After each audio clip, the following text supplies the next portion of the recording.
Now, Donald Trump recently sat down for an interview with Time Magazine's Washington bureau chief, Michael Scherer. Now, in this interview, which hasn't aired yet, Trump tells Scherer that he is feeling pretty confident about his job, despite his approval ratings being in the toilet. Now, he's had a 37% approval rating. That is the worst for any president in this in this span of time of being president, right? He's only been president for less than 100 days, and he is at 37%. Disaster. Sad. Now, in the interview, Trump tells Scherer that, quote, "I'm a very instinctual person, but my instinct usually turns out to be right." Oh, really? That's fascinating.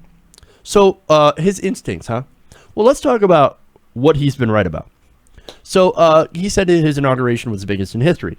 Period, right? No. That didn't happen. It was actually, wasn't bad, but it was smaller than George W. Bush. And President Obama had 1.8 million people at his inauguration in 2008. Donald Trump had somewhere around 250,000. And not bad, but definitely not the best in history. And he had Sean Spicer go out and lie about it. Hilarious. So, but that was his gut feeling. So obviously he was right about that. His instincts were right. What about his instinct that there was voter fraud, widespread voter fraud in the general election? There's no evidence of that. None whatsoever. He lost a popular vote. That's math. Sad. Now, I know. What about the White House wiretapping? Well, actually, he was asked about that. And this is what he said.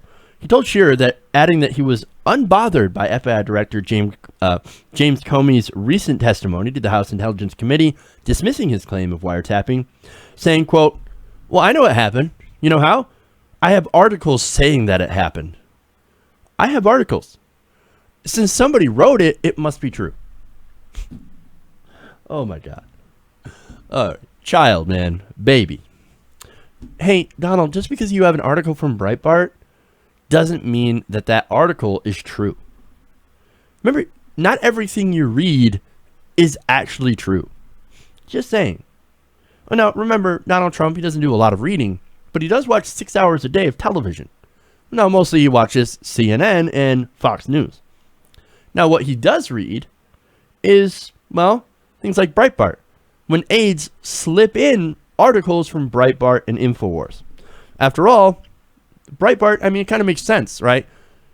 Because you have Steve Bannon, who was the former CEO of Breitbart. So slip in a couple of them articles from my old company.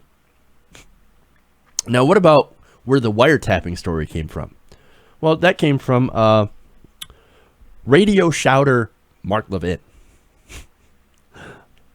Yeah, he's definitely a shouter. Now, what's funny is that whenever I see or hear Mark Levin, I actually think of Master Shake from Aqua Teen Hunger Force. It's a strange comparison, but there's a reason for that. There was somebody out there, and you should probably check it out, that did YouTube videos where they had Mark Levin's voice dubbed over Master Shake. It's hilarious.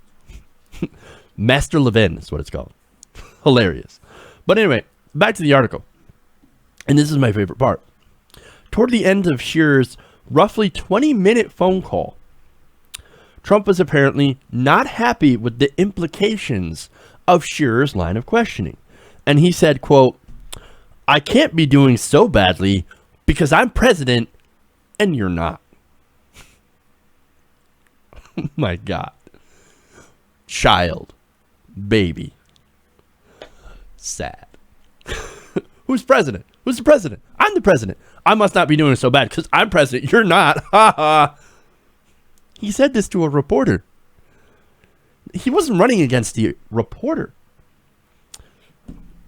It's not like he was running. I mean, look, he is super, super lucky, by the way, that the DNC sabotaged Bernie Sanders and put him against the weakest, most disliked Democratic politician in America.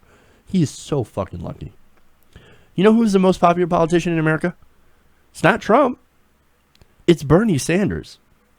And look, I can't say with 100% certainty, but it is my belief that Bernie Sanders would have crushed this absolute man-child, this baby.